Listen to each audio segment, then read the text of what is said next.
I was shocked to see a $3 million antique vase pushed into the auction, but the next second a boy knocked it over and it shattered on the floor. He was not satisfied and immediately grabbed another collectible worth $5 million and smashed it on the ground as well. Everyone present was stunned, and the boy's mother acted as if it did not matter, saying things break and they will pay for them. The auction manager stepped forward with the card machine and told her the two items she had just broken at the auction direct purchase price amounted to $13 million.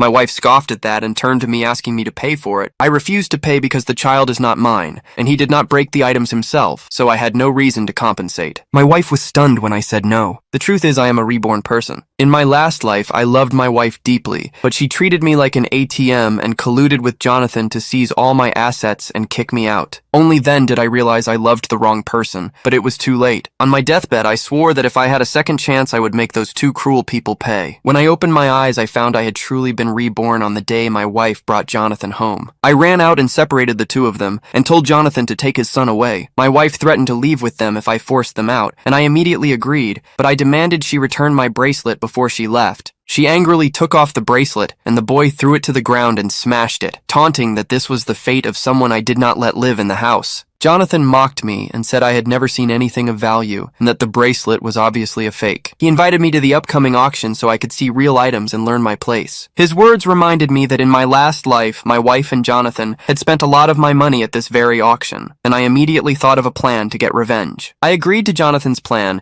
and while he and my wife smugly went to pick a room for the evening, I called my lawyer and had all my wife's bank cards frozen, and I had a divorce agreement prepared. Soon the auction began, and just as everyone was excited about the first lot, Jonathan's child deliberately rushed forward and smashed it. The staff were frightened and tried to find the boy, but my arrogant wife slapped a server who stepped in. She said it was just a broken vase and she could pay for it, and the manager told her the compensation would be $7.41 million.